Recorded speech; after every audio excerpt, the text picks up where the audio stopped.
Bismillahirrahmanirrahim. Assalamu alaikum class. I welcome you to English grade 7 video lessons. I'm your instructor Zia Hamid. I hope that you're doing well. My dear learners, as you know that we are dealing with our unit number 1. The title is The Last Sermon of Nabi Hazrat Muhammad Sallallahu Alaihi Wasallam. In this video lesson, we will be dealing with our lecture number 5 with the competency of writing. So let's see what's our students learning outcome for this lesson. Our SLO is write the final draft after complete editing and proofreading. We will also see how we can follow the steps of the process approach to plan for writing a paragraph, in which we will be seeing techniques like brainstorming, structuring, mind mapping, using a variety of graphic organizers, free writing, notes taking. So let's break it down, my dear learners. So in this students learning outcome, we saw that we will be talking about writing a final draft, which we achieve after writing the first draft, and then we edit and proofread it to get to the final draft. So we will learn that, and also we will be seeing the whole process approach to plan for writing a paragraph, in which the planning part, in the planning phase, we will be seeing so many different techniques that will help us in planning our writing. So let's get started. Now here is a vertical linkage of these SLOs with our previous learned SLO in the previous grade. Now, my dear learners, let's move forward with a very interesting brainstorming session for you. You have to ponder upon this question that's right in front of you. I hope that you've read it. Now let's read it together. How do you finalize your written assignment or task? When you are given a task for homework, any assignment or any written task, how do you finalize it so that you can submit it or you can get it published? Yes. Think about it. Okay, now we know that when we are done with the whole process of editing and proofreading, and we have already reviewed and edited the text, then we are very confident that we can now submit it over to our teacher or professor, or we can publish it, right? You can come up with so many different ideas about finalizing a draft, and what is your procedure when you finalize a written assignment before submitting it. Now, let's talk about planning for writing. It's the first step in the process approach. We know that we have to plan first in order to make a very efficient written work or any assignment. So what is planning? So I hope that you have remember that the process approach to writing is a method that involves several stages. It helps you improve the quality of your writing. So first thing is that it's a method, and then it has several different stages or steps. The first one we are dealing with is planning. Now let's see what is planning. So whenever you write anything, you plan it first in your head. We are familiar with this one. Even when you are writing a text message, you think about what you would like to say and how you would like the message to come across. Planning your writing is when you think about it in advance. So when you think about writing, you plan for it, you come up with your ideas even before you're doing a minor task like sending a text message. You first perceive it in your head, you think about it, you plan, and you choose your words correctly, and then you send it. So this is when we plan everything before writing. Now let's move forward. Can you answer this question by yourself, and then we can read this? Why is it important to plan your writing? Do you think that it holds significance? Yes, it does. So why is it important to plan your writing? There are many reasons why planning is important. It can help you to Number one, record your ideas. Number two, come up with new ideas. Then organize your thoughts. Then check that you have all the information needed or all the information that you need. So this is why you need to keep these points in your mind, that why planning your writing ahead beforehand is important.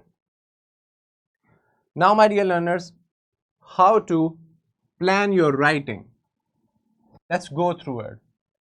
You can brainstorm, then you structure, you use mind mapping through variety of organizers or graphic organizers, you do the technique of free writing, you do the technique of note taking. So all these techniques are very beneficial when you are planning your writing. So let's talk about brainstorming first. So now brainstorming is all about gathering of ideas from your brain onto the paper. This is why we brainstorm.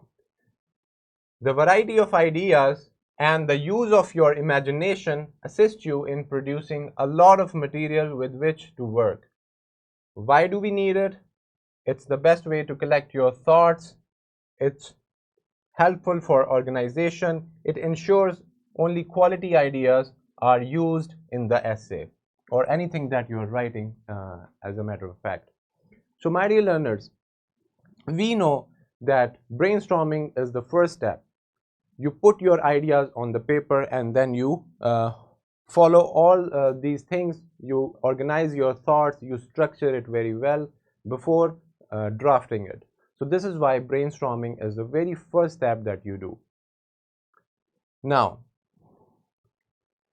we need to think like a journalist, and we know journalists ask a lot of questions. They are very inquisitive and they work like investigators. So act like a journalist. Ask questions like, what is it? Using the questions words in English to explore the topics. The questions like who, where, what, why, when, and how. We have 5 W's and 1 H with how. So keep these in mind and always think about these questions before writing anything. Now, we know that we use different organizers and things like diagrams to connect your ideas. Here we have a mind map or we have a Venn diagram. So mind maps and diagrams are very important. They help you visualize your ideas on the paper in a very good way. As you can see here is that here is a mind map of sports. Sports will be in the middle because it's the main idea, it is the main topic, and then you see that we have different sports, different kinds of sports, then we have different name of the sports. So all these things, for example, if you're writing something about sports and different kind of sports, you can make something like this as a mind map to help you organize your ideas, your categories. Also, we have a Venn diagram and so many other diagrams that you can take help from. Now, let's talk about structuring. What do you mean by the word structure? Yes, organizing in a well-mannered order. Now, let's see. So when we are talking about writing, a paragraph's construction be similar to that of a whole essay. So whether you're writing any paragraph, any passage, multiple paragraphs, essay, or anything fictional or non-fictional, we know that we have to construct our paragraphs or passages. It is very important that it has a logical flow. Now, let's move forward. Let's see, structure of a paragraph include the following things. Number one, the topic sentence. We know it comes first, in which we have our argument or a claim. Then we have evidence to prove our claim that we did in the topic sentence. Number 3 and 4 is the explanation of the evidence for the claim that we did. And number 5 is the concluding sentence, the concluding remarks or the sentences. So this is how you organize your paragraphs, whether you're writing essay or any story. Now, what is mind mapping? Let's see. So mind mapping is when we make a mind map, which is a type of graphic organizer. So mind map is a type of a graphic organizer that uses a diagram to visually organize ideas and concepts. The central idea or concept is placed in the center of the diagram, and then related ideas are connected with it. Mind mapping is a way linking key concepts to a central concept. So as we have seen in the previous slides about sports, we saw that all of them, the things, the categories are connected with the main concept that's written in the middle. So this is how we make mind maps. They are kind of organizers which help us organize our stuff or ideas carefully and efficiently. Now, we can see that we have graphic organizers for mind mapping. These three, and there are a lot of different types. So you can use these kind of mind maps or graphic organizers. Now, let's talk about note-taking. It's very evident from the name that note-taking is when you're searching about something, you're researching, you're taking notes so that you can use them later on in your research, in your writing. So note-taking in planning, it comes in the planning phase that we are studying currently. For writing involves recording ideas, information, and outlines to organize thoughts and structure the writing process. This practice helps capture valuable ideas, organize information logically, and develop outlines that guide the writing. So this is all about note taking, where we take notes so that we can use them later on in the planning phase. Now let's talk about free writing. It's very evident, it's very clear from the name that you write freely. It's all about writing freely. Now let's see what do we have on the slide. Free writing is a technique where you write continuously for a set time without worrying about grammar, punctuation, or coherence. You just write, and the goal is to let your thoughts flow freely and get your ideas out on the paper. This helps you overcome writer's block, spark creativity, and find new ideas which you can later organize and refine for your writing. So free writing is a very interesting process. You take your pencil or your pen, take a paper, and just keep on writing without thinking about the coherence or whether you're writing the correct structure or worrying about grammar. So this is a very interesting technique to put all of your ideas on the paper, and so that you left with nothing, and then you can move on with your drafting. Now, let's talk about drafting. So what is drafting? Drafting is basically when we write. So this is what we call drafting, and when we write something and we finish it, it is the first draft that we have.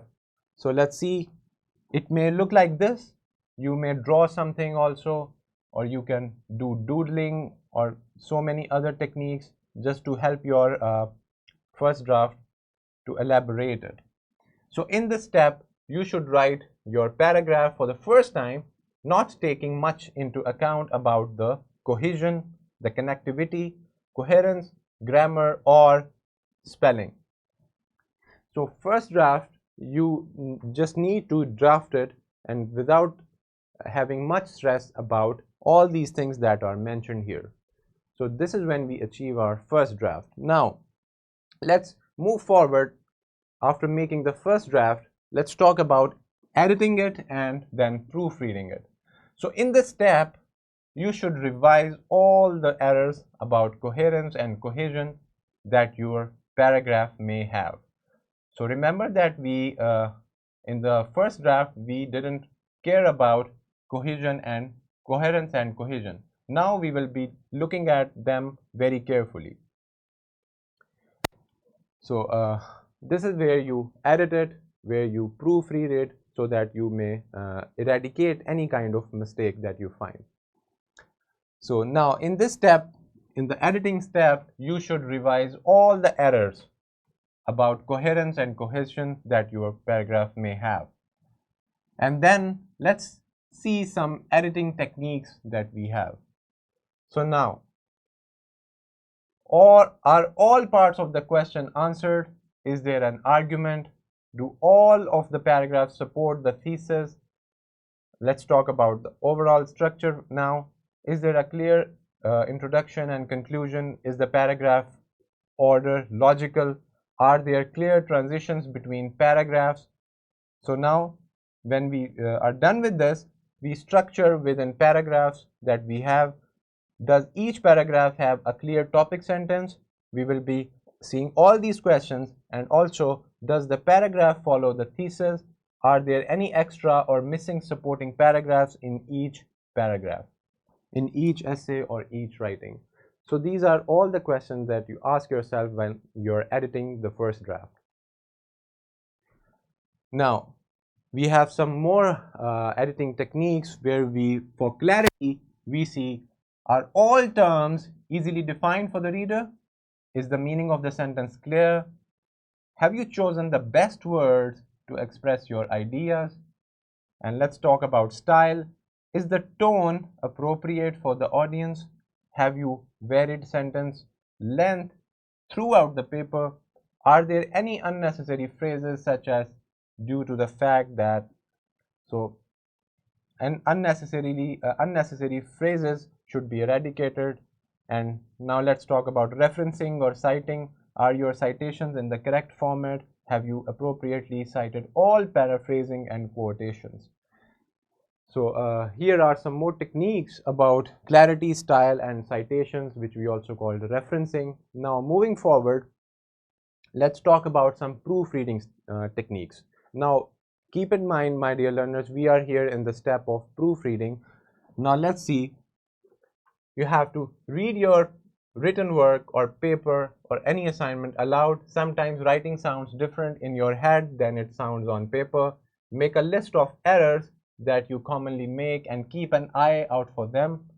Read the text backwards. Sometimes the brain automatically corrects written mistakes. Proofread for only one type of error at a time. Double check everything. Proper names, citations, punctuation, page numbers, header, footer material, fonts, and all of these things, they will cover both if you're writing in the written if you're having a written format or an online, or if you're writing on MS Word. So you need to follow all these proofreading techniques. Now let's talk about our final draft that is ready to be submitted to your teacher, to your supervisor. So now in this step, you should revise all the spelling or grammar errors, and that's it. Your paragraph is done. So here the final draft may look like something like this, very neat and clean, edited and proofread thoroughly. Now, after going through the lesson, let's talk about your classroom activity from page number 7. It says, follow the 5 key steps to write a paragraph, then complete the mind map for brainstorming and use the information from it for your paragraph. So brainstorming helps generate ideas and organize thoughts. Use different brainstorming techniques such as making a list, creating a concept map, or using a graphic organizer. And when we talk about structuring, write the main components of a paragraph such as the topic sentence, supporting details, and other things that are mentioned. So you can read your rest of the classroom activity and then you can solve it. I hope you have a great time solving it. Now let's talk about your worksheet that is attached with the resources. You can find the worksheet easily. I request the fellow teachers to distribute it among your students for a better result. Now let's talk about the homework. The homework is a project here in which you have to paste or draw 3 to 5 pictures on a large sheet of paper that depict respect for rule and law. Then share your work with your classmates and explain how each picture represents the idea of respect for rule and law. So in this, you have to prepare your project and present it on the next day in the class or as your teacher instructs you. Now we are here at the end. We have some resources for you: worksheet, question bank, your lesson plan, PPT, and finally a skill sheet. All these resources are available. I hope that you have fully grasped the whole process, the process approach of writing, from planning your writing to writing your final draft. Until the next video lesson, this is your instructor Zia Hamid signing off. Allah Hafiz.